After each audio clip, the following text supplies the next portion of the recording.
Bano bebamu ku bakulembeze b'emyooga mu bbendobendo ly'e Bugisu, Bukedde kw'ossa ne Sebbeyi abataye mu nsisinkano enteekateekeddwa ekitongole ki Microfinance Support Center okunyweza SACCO zaabwe. Bano bavudde mu disitulikiti 18 ezikola ebitundu bino. Eno ebitongole bya gavumenti okuli ekiwuuza ky'omusolo ki Uganda Revenue Authority URA ekivunaanyizibwa ku kuwandiisa zi bizinensi ki Uganda Registration Services Bureau NIRA kw'ossa UNBS byonna bisomesezza abantu. Babannyonnyodde omugaso oguli mu kuwandiisa bizinensi. These entities have names which they have not registered. And if you don't register your name, you know you have already built it through a brand. Using it, many people know it. But when you come to our system and we find that it's registered, you're not able to use it again. So it becomes an issue on the own of the business. Kitwale upon yourself. Omanye nti business gyenkoze guno omwaka nkoze ntya. Declare that kokitulage nga URA kuba kati system gye tulimu nga URA bw'omuntu ali mu business bw'olina otulaga business yo bw'etambudde naye bw'oba tokikoze ate URA engejja egamba omuntu ono ali mu business eno n'eno naye guno omwaka talina musolo gwatuwadde. Babangudde abantu ku mitendera egiyitibwamu okuwandiisa bizinensi. For you to create an account, there should be a national ID. There should be a national ID and there should be a valid telephone contact.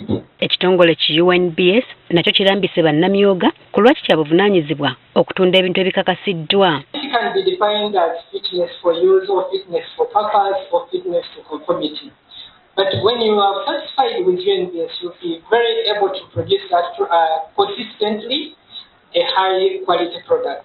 Era nakyo kibalambise ku mitendera egy'okugobererwa okukakasa ebintu bye bakola. The URSP registration certificate of your business.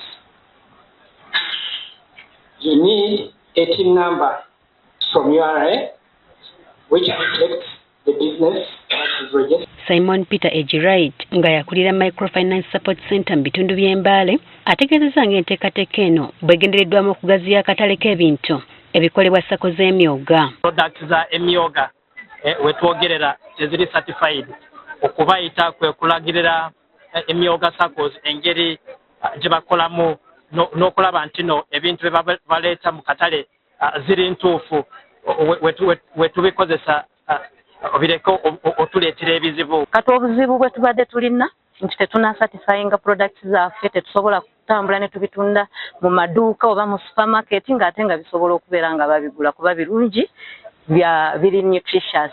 Meya w'ekibuga Mbale ategeezezza ng'enteekateeka y'emyooga bweyambyeko mu nkulaakulana y'ekitundu kw'ossa okukendeeza obumenyi bw'amateeka. Abamu basasula zi license lwakuba n'abantu abamukola ki waliwo n'emisolo emirala eza property na biki abantu bano basasula olw'ensonga nti bali bukanyuga balina abantu abapangisa abasula mu bizimbe byabwe balina abantu abajja ne bagula ebintu ne batwala. Ono abakalatidde okussa ebintu byabwe mu yinsuwa kye bagamba nti kyakukendeezaako SACCO okufiirizibwa. Ku bino ebijja tebiraze ennyumba ekutta omuliro enaku zonna bantu emiriyo gisusse insurance oba okukavaringa areas ezo.